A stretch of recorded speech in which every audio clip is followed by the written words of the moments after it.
Well, you need to be finished. You need to be finished. Let me tell you why you need to be finished, okay? First of all, like I said, you didn't tell us anything that we didn't know. So if that's your definition of brilliance, congratulations. I mean, you just lowered the bar. Okay, it ain't hard to reach. All right, that's number one. We're fully aware of the fact that outside of Jordan Love, they drafted Aaron Rodgers, and by the way, they didn't draft a receiver in the first round all of those years either. So we got to pay attention to that. Last time I checked, Bakhtiari not being himself, you losing your left tackle and stuff like that, or you're actually them not playing up to snuff. This isn't the first week we've been able to say that. As a matter of fact, it isn't the first season we've been able to say that. A matter of fact, throughout the years, we've religiously looked at the Green Bay Packers and we said, what are you doing here? Because you're asking him to carry a load, and it's just unfair to him. As great and phenomenal as he is, even when he had Jordy Nelson, and then in the aftermath, he had Devontae Adams, and periodically he had Randall Cobb available to him, et cetera, with Dillon, with Jones in the backfield. You got a running game, okay? You had receivers in the past, but still we had questions about their defense. This is back in the day I'm talking about, not this year.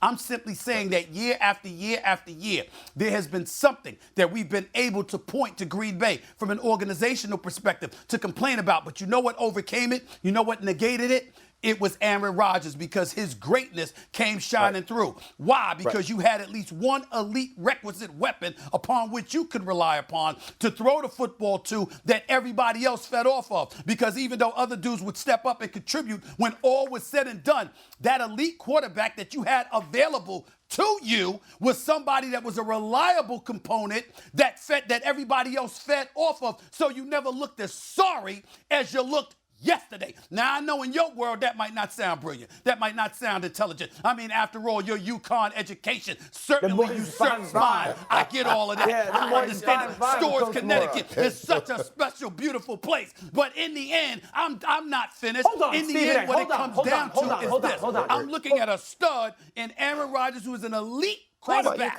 You can't look that bad. They're 5-5. First of all, UConn's 5-5, and they got a coach who's going to be in the running for Coach of the Year. Winston-Salem Tech State University compilation where you went to, they ain't going to be good, okay? Second of all, you're literally saying that the fact that the Packers stink on offense this year is Aaron Rodgers' fault, and it's because Devontae Adams is not there. No! I said no. That's not what I'm saying. What are you saying then? Listen to me. Right. Listen to me.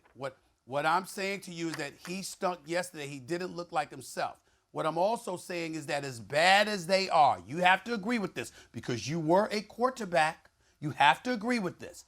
If I have my number one weapon available to me, I'm not saying that they would look exponentially better or whatever. I'm saying the weeks upon weeks that have gone by, they would not look this bad, Dan. Stop lying. You know that's true.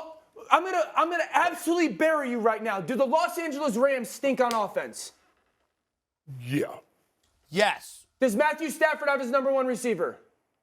Yes. Okay. Time out. Whoa. Hold on. No. Do the Tampa Bay Buccaneers stink on offense? Hold on. You do know that you can't compare Matthew Stafford to Aaron Rodgers from an historical perspective. Have you lost your damn mind? Aaron you can't Rodgers do that. Himself. You can't do that. Himself you has can't compared do that. them. Aaron Rodgers. Okay. Tom Brady. Does the Tampa Bay Buccaneers offense stink? Yes. Does he have Mike Evans? Yes. So there you go. Mike Evans dropping passes. Mike Evans dropping You're passes. moving up the goalposts right now. It's ridiculous. You're sitting here saying the only reason they stink or the fundamental reason they stink is because he doesn't have his number one guy. I just gave you two offenses that stink that have their number one guys. May I retort? If Devontae Adams, playmaker, help me out here. If Devontae Adams is on the field with Aaron Rodgers, do they score 15 points? It's different. This is a different football team with Devontae Adams on the football field. That's what I'm saying. Come on now. The Raiders I'm not trying to say that their offense will be lights out and that they'd be perfect or whatever, but it wouldn't be this bad. They come away winning 13 games. So what they've done in the past obviously worked, even though they still didn't give him that final piece. But this year right here, and going past that deadline and holding on to another fourth, fifth, third, not sweetening the pot, that blows my mind. Thanks for watching ESPN on YouTube. For live streaming, sports, and premium content, subscribe to ESPN+.